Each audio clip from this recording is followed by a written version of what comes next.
A very good morning, everyone. So today's lecture will be on impressions in complete dentures, and by the end of the lecture, I would like for all of you all to know what is the definition of an impression and what are impression trays.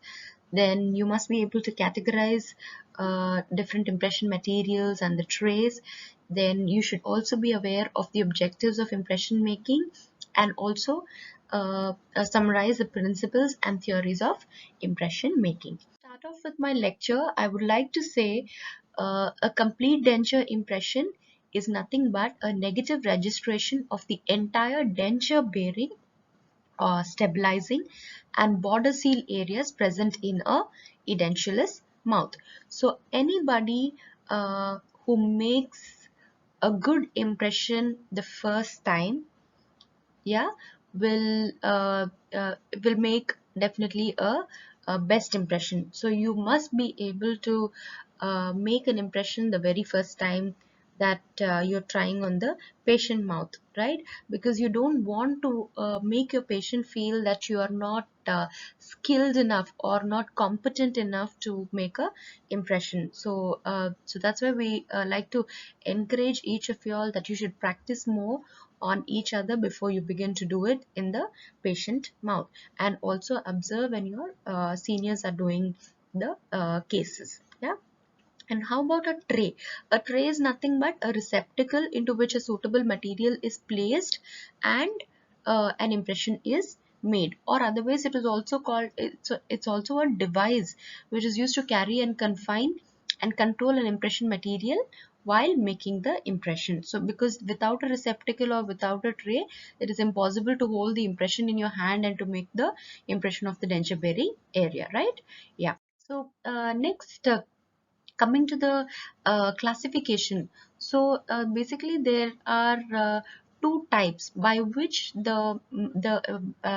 on the category, as in by how it sets or hardens, the impression materials can be classified as chemically set impression materials or irreversible impression materials, and temporary impression materials or reversible impression materials. So in your chemical set, there is plaster of Paris, zinc oxide eugenol, alginate and elastomers. So once the impression material has set, it is an irreversible mechanism and it cannot come back to its original state.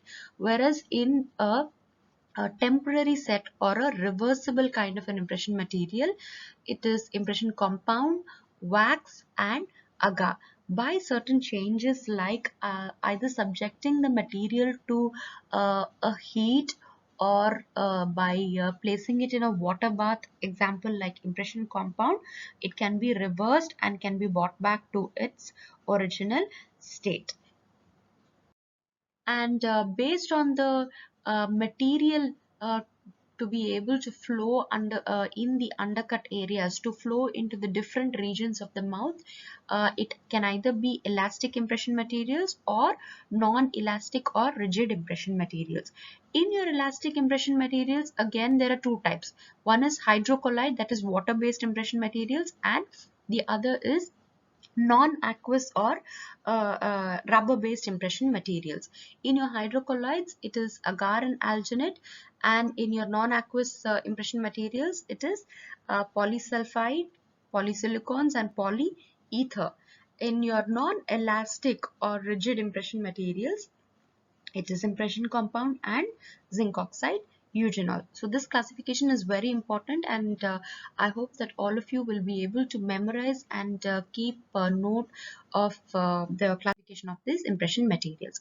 So we have two different types of trays, that is your stock tray and perforated or non-perforated trays. So a stock tray is nothing but it can be either made up of a plastic material or a metal, and there is around 2 to 3 mm clearance over the tuberosity and hamular notch, in which you can see certain trays are perforated. So these perforated trays are usually used for materials like rubber based impression materials or your aqueous impression materials like your alginate. So what happens is the material begins to flow out through these perforations, and they form tissue, they form tags which help in the retention of the impression material on the tray. And these non-perforated trays are used in completely edentulous patients, where if you are using an impression compound material or a wax which does not need extra support, but this which can be moldable or which can be reversed to its original state. So hence we use these non-perforated. And next, coming to a special tray. A special tray is nothing but a custom made device prepared for a particular patient, which is used to carry, confine and control an impression material while making an impression. So this is also known as a customized tray. So it is specifically made only for that patient, and it cannot be used for any other patient. So what are the objectives of impression making? So if you see that I have highlighted the alphabets in each of the objectives, that is PRESS. So P standing for preservation of remaining natural anatomical structures, then R retention, E for aesthetics, S for stability, and the other S for support. So preserving the remaining natural structures. In my earlier class, I would have mentioned that according to a very famous scientist, Mullah Diwan, he said that preservation of that which remains is of utmost importance and not the meticulous replacement of that which has been lost. So you are looking at preserving the anatomical structures like your residual ridge by preserving it, and not by looking at or paying more attention towards other things like your construction of the denture. If you are able to preserve the structures by making a good denture, then that is very that is the very important factor which decides the success of the processes. So while you're preserving natural structures, what can you take into account?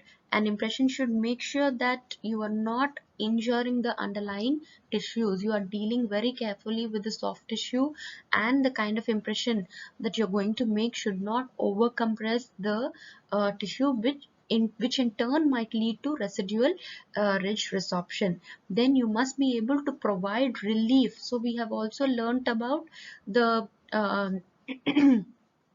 the relief areas, supporting areas, limiting structures in our first class, in our anatomy class, right?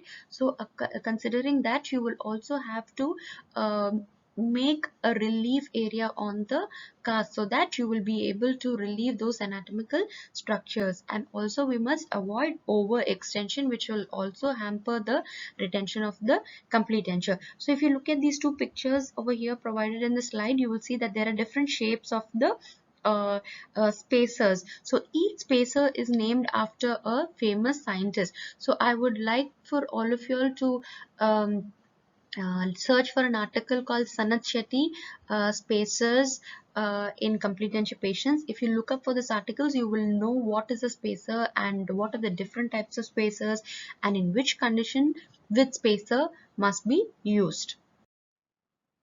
Then coming to retention. So retention is that quality inherent in the processes which resists the force of gravity, then the adhesiveness of foods, like if you're using sticky foods, and the forces associated with opening and closing of the jaws. So it withstands the displacement against the path of insertion. So if you see that if there is no retention, what happens is the denture tends to dislodge from the patient's mouth. Then what are the factors that could affect retention?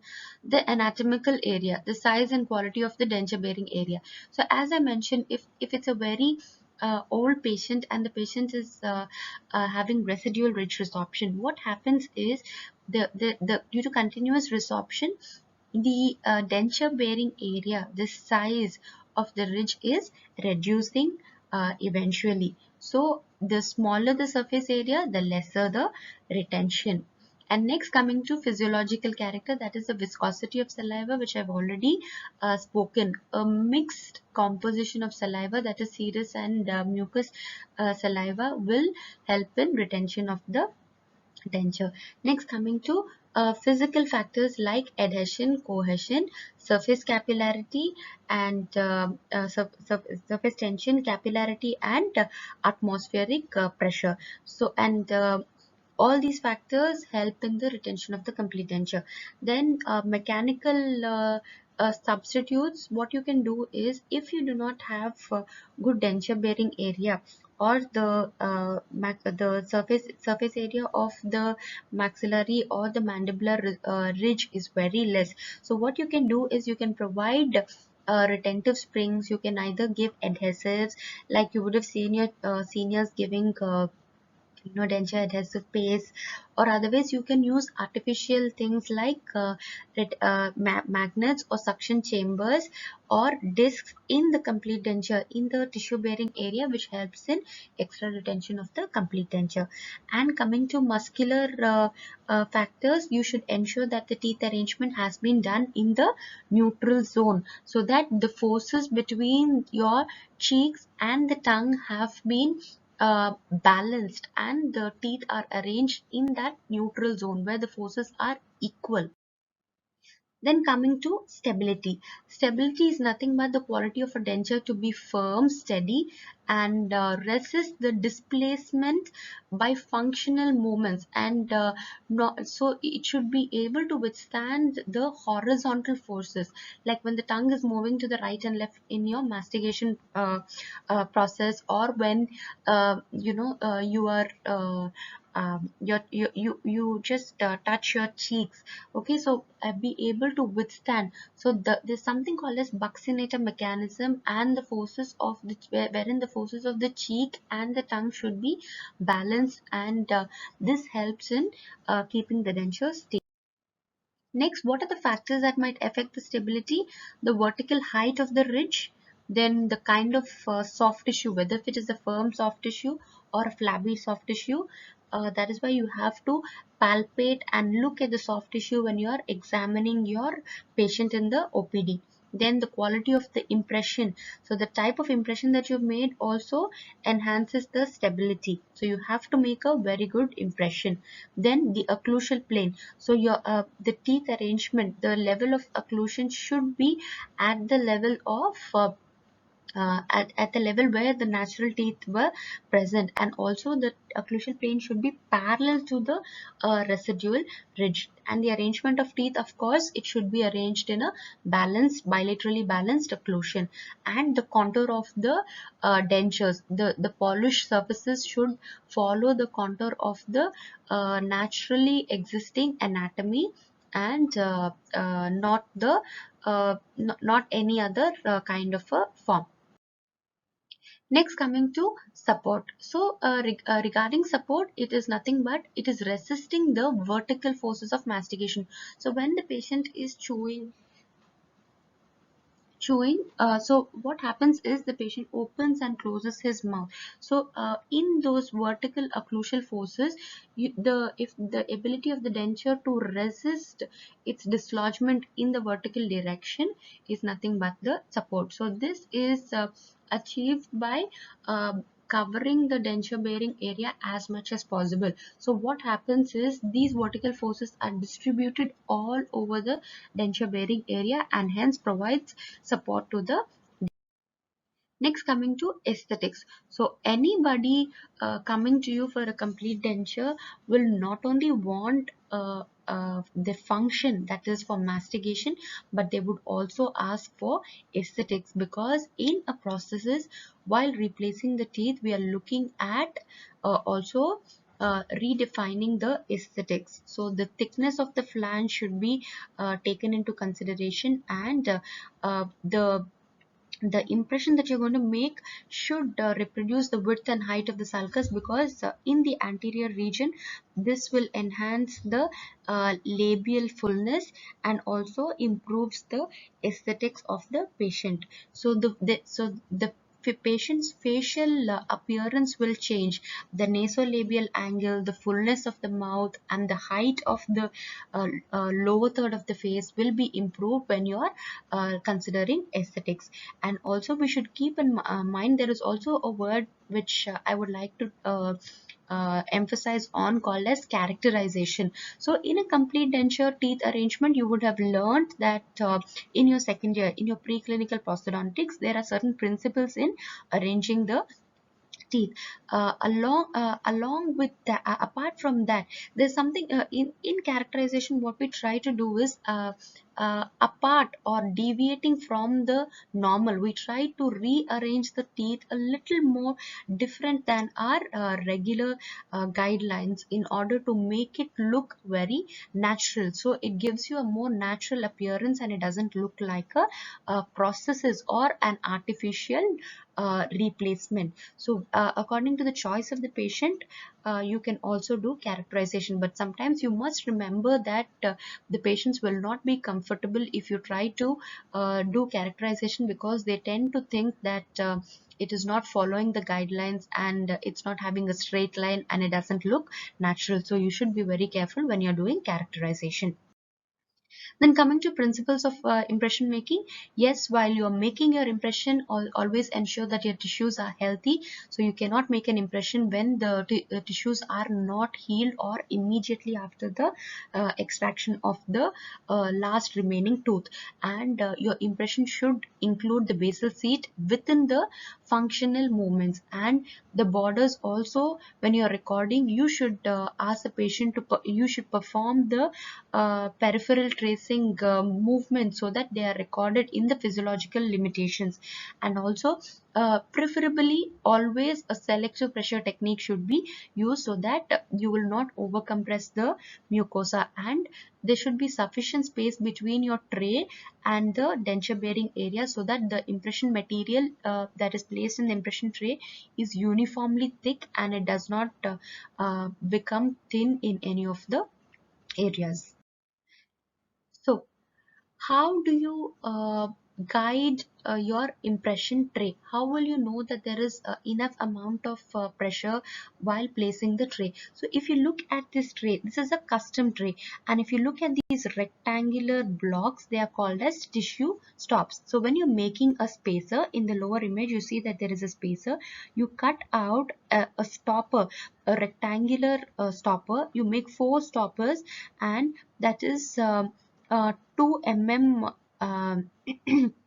mesodistally, or 2 mm or 4 mm mesodistally. So these are placed in the canine eminence and near the molar area. So these act as tops. So when you place the tray with the impression material, these areas where the acrylic flows inside come in contact with the tissue surface, and they prevent the over compressing of the impression tray over the denture bearing area, and thus providing a uniformly recorded impression. So when you take out your impression out of the patient mouth, you should make sure that these tissue stops are exposed, and the impression should have flown over the entire area uniformly. Okay, so based on the classification, there are different theories of impression making: mucostatic impression or passive impression, mucocompressive impression or functional impression, or a selective pressure impression technique made defined by Boucher. So this is a very important 5 marker for you all, and you all should be aware what are the different theories of impression making. So and also depending upon the technique that you are going to use, it can either be an open mouth technique or a closed mouth technique. In your open mouth technique, you are going to define, or you are going to give the amount of pressure. So if you're looking at the kind of trays, you have a stock tray or a custom tray. So the stock tray, and this is your custom tray, right? So moving on to the next slide. Yeah, so also depending on the purpose of the impression. So if you're making it as a primary impression, you use your impression compound, or if you're making a secondary impression, and also for your diagnostic impression, you can also use alginate. Here for completely edentulous patients you will be using alginate impression material and not impression compound. So, and for your secondary impression you would make a custom tray and do the peripheral tracing or border molding with green stick compound, and then followed by a light body impression or a zinc oxide eugenol impression. So depending on the impression material that you're going to use, yes, this is your impression compound, this is your zinc oxide eugenol, this is a rubber based impression material, and this is an alginate impression material. So, looking at the different, based on the theories of impression making, we have already heard. The first one is your mucostatic impression. So, in your mucostatic impression or passive impression, what you're trying to do is you are preserving the tissue. So, you're not over compressing, you're just placing the impression material in contact. So, you're preserving the advantages in this kind of a impression technique is that you preserve the tissue health, and also if there is a flabby tissue, or if the patient has just undergone a extraction recently, so in these kind of conditions you use a mucostatic impression. So you don't want to injure the underlying soft tissue. This can be used only for your diagnostic impression itself. And then what are the disadvantages? What will happen is you might because you're not compressing the soft tissue area, you might lose the peripheral seal, and also it might lead to short flanges, so which might compromise the retention of the complete denture. Then coming to mucocompressive or functional impression. So this theory was built up based on the fact that if you compress the tissues by functional pressure, it might improve the support and the retention of the retention of the complete denture. But the problem with this kind of a mucocompressive mucocompressive impression is that the excessive pressure might lead to increased bone resorption, and also you cannot equalize the pressure that is being applied on the denture bearing area. Sometimes you might tend to apply more pressure on the peripheral tissues, and also you might tend to reduce pressure in the palate, so this will compromise on the retention definitely.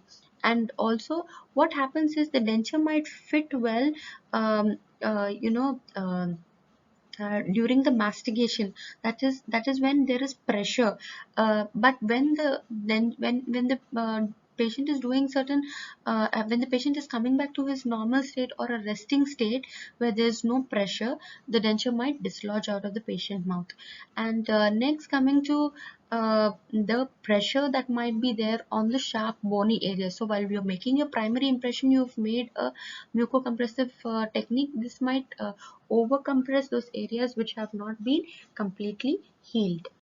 Next, coming to selective pressure technique. In the selective pressure technique, this is supposed to be the best impression technique and most commonly used. So there is minimum pressure that is applied while making the impression. It is combined by the factor that you will achieve retention with the minimum amount of pressure that is within the physiological limits, and the tissue is able to tolerate the pressure. So you are not over compressing the tissues. So this theory is basically based on understanding the anatomy and physiology of the basal seat and the surrounding areas, which has been very thoroughly explained to you in your first lecture, that is applied anatomy and the anatomical structures. And already I have spoken that we have different techniques, your open mouth technique and your closed mouth technique. So in your open mouth technique, you can notice in your picture that the tray is held by the dentist and the patient mouth is open. So the muscle movements um, that you need for the patient to be doing can be observed by the dentist, and also the impression tray is held in place by the operator himself. Whereas in your closed mouth technique, this is recorded in more in a functional state.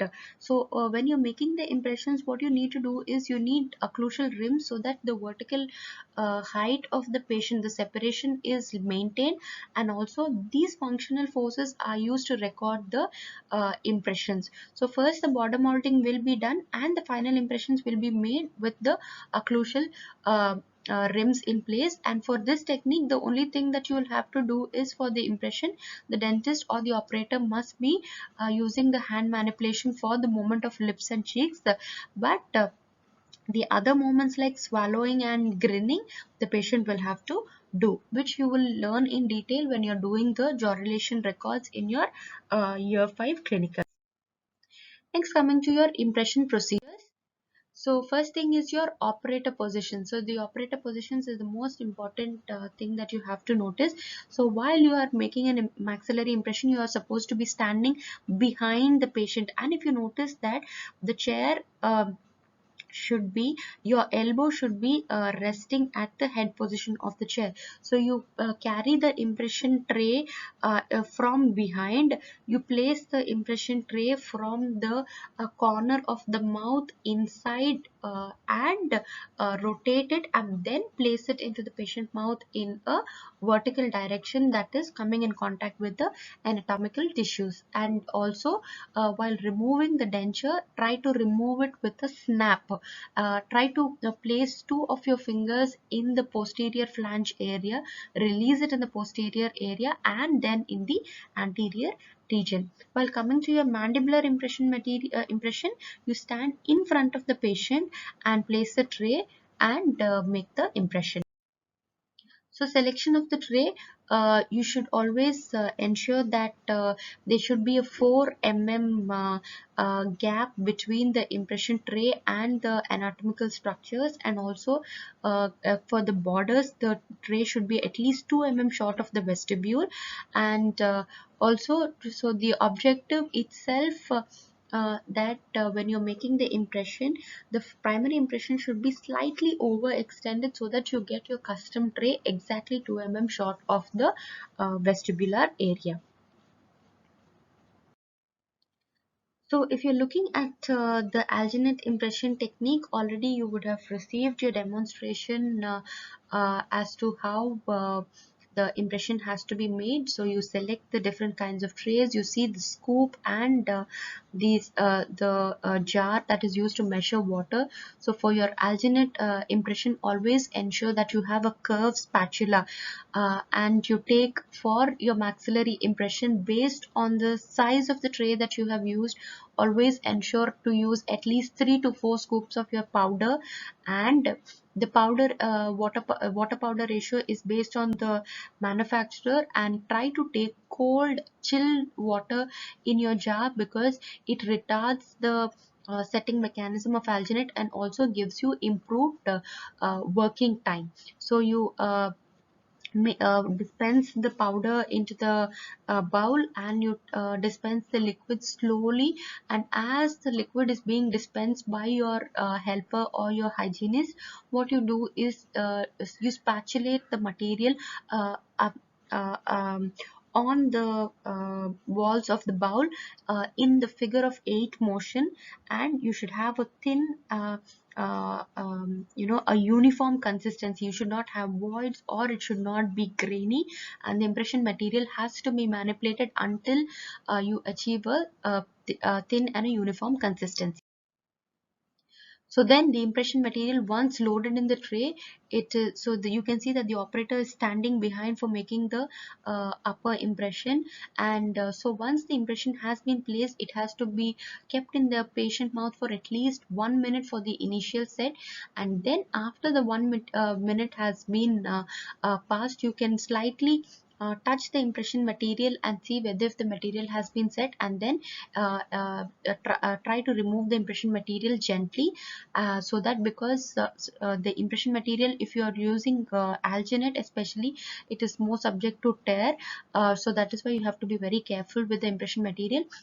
You once removed, you have to just wash the saliva off, inspect the impression whether all the areas have been recorded carefully, and then You can also use a BP blade or a scissors, a clinical scissors, and cut off the excess impression, and then you will go the disinfection. So if you are using an impression compound, so if you look at this, this is your impression compound.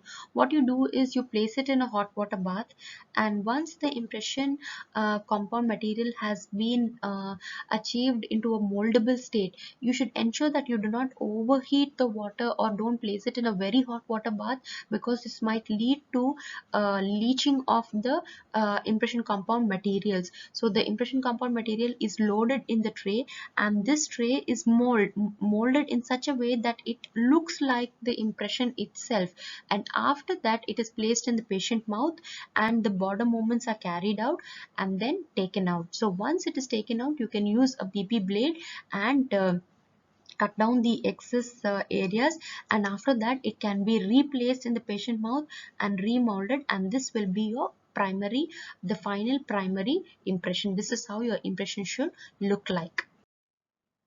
So once your impression has been made, the next procedure that you have to do is your disinfection protocol. So your impression should be immersed in a disinfectant for at least 10 minutes.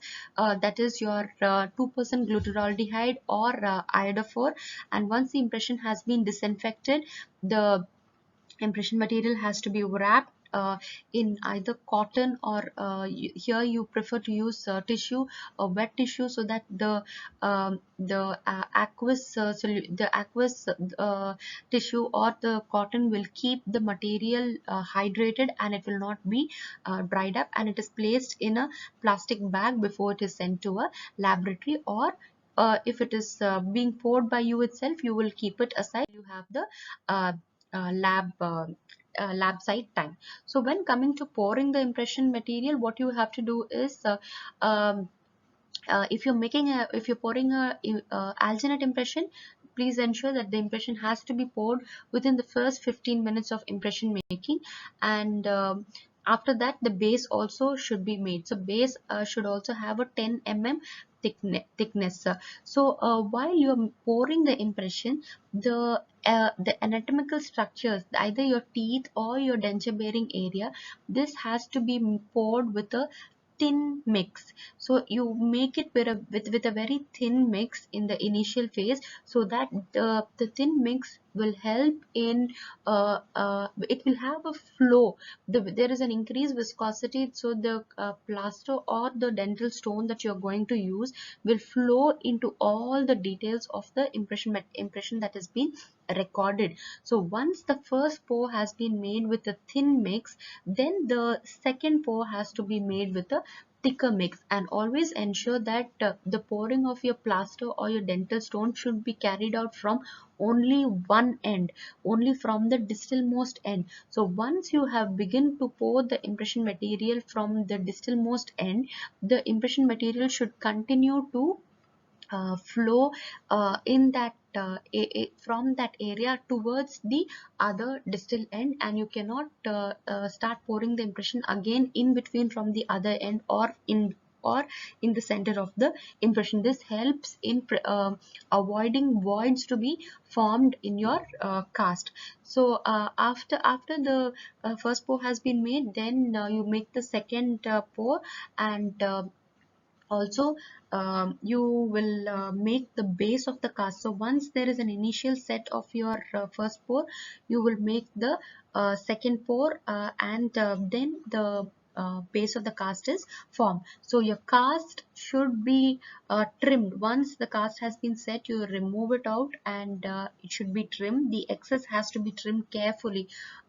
You have to you have to ensure that your model or the patient cast is prepared properly. It should just not look as a technician's work, but you should prepare the model very excellently. You have to trim the cast, you have to ensure that there are no voids, and if there are any voids, they have to be refilled, and if there are any blebs, the blebs have to be removed with the help of a BP blade, and ensure that all the details are recorded accurately. If not, the impression has to be repeated. Ensure that at least in the there is 3 to 4 mm in the retromolar amolar pad area, and also your cast has been completely set and there is no moisture before you begin to do the next procedure.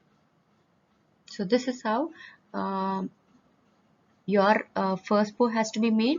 That has to be a thin mix, then your second pour, and then after that you place little more dental plaster like this. This is used to secure the impression, your cast on the base. So this help, those two projections that you see, they help in securing the cast on the base. So your cast should record accurately and should have all the anatomical structures that you want in the patient mouth.